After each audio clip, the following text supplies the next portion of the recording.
Rachel Heinrichs is here. She's the senior editor at Toronto Life magazine. Good morning. Welcome back. So your Best of the City issue is out. You guys do this every year, and it's such a fun list. So let's get right on into it. You break it down into all different categories. So starting with food, the ice cream sandwich at Fika, is it, or Fika? Fika. Fika. So that's a little Danish cafe that the owners of Splendido opened.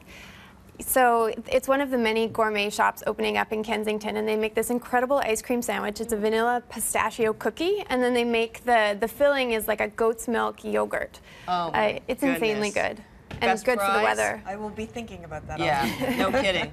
So the fries are a real find. I've been in search of the perfect fry, and they use this triple cook method that makes it's complicated, but essentially it makes the inside really fluffy and the outside just shatters. They're Really? And that's, where's Emmett Ray? I've not heard of Emmett Ray. It's a hole in the wall. It's a bourbon bar. I was completely surprised to find really great fries there, but they're worth a trip. They're worth seeking out. Shrimp tacos. Everybody's talking about those. Yeah, so the Happy Hooker is a tiny little taco shack. It's up on Dundas West, and I like it because you don't have to wait in line. Oh, good. And I feel like there's been a taco inflation in the city. You now have to pay $6 for your taco. These are still in the $3 range, and they're amazing. And there's no scene. You can just walk right in, get your tacos. Oh, I dig that. Okay, and in the last one we have in our food category here, but there's so much more in the magazine, is the late night snack is Bar Isabel. Yeah, that place is really fun.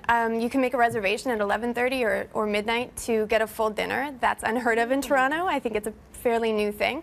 And they'll do platters of fried chicken, some of the best fried chicken. It's buttermilk brined and sort of falls apart when you eat it.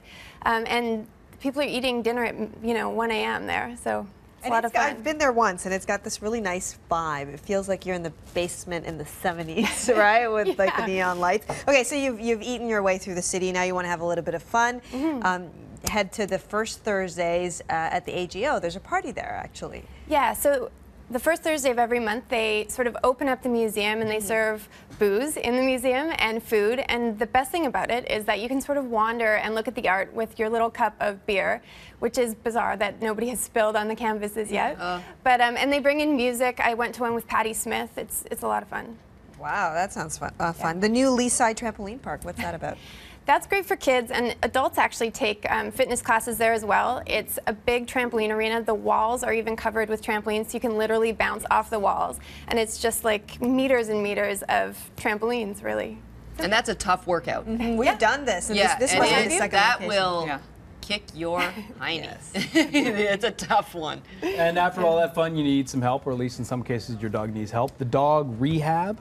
What's that? So people are increasingly paying for surgeries for their dogs. I mean, 20 years ago, you probably wouldn't have done that. But now, a dog has a bum knee, you get surgery, and then they need rehab like a regular person.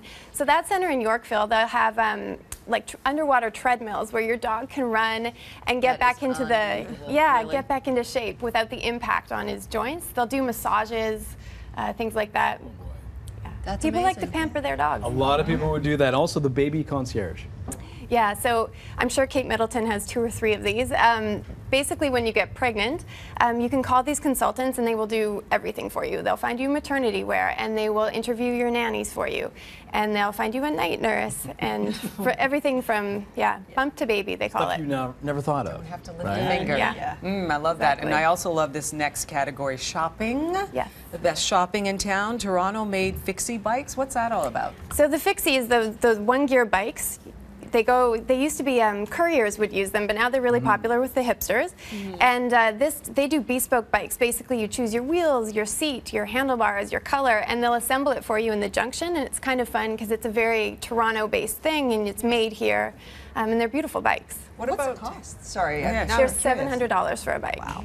So you have to invest, and you want to get a good lock with You that. could easily get a regular bike for $700. That's Like that true. wouldn't be crazy. Sure. And what about this hand-woven statement rugs? Yeah, these are kind of crazy. The rug buyer at LT, he goes to India on buying trips and he buys up old silk saris, and then they take them apart, they unravel them, and then they weave them back together by hand. And the rugs are stunning. I don't think you'd ever want to walk on that. They start at $3,000 and they go up to $18,000. Oh, I was totally salivating over those. I was They're at gorgeous. LT and it was like, oh, so pretty, and then looked at the price and cried and ran away. Yeah, you want to put those on your wall, I think, not your floor. But I know, exactly. Well, thank you so much. And like we said, that's just the tip of the iceberg. The whole issue is just Great. Rachel Heinrichs, senior editor, Toronto Life, and it's the best of the city issue. Good to see you again.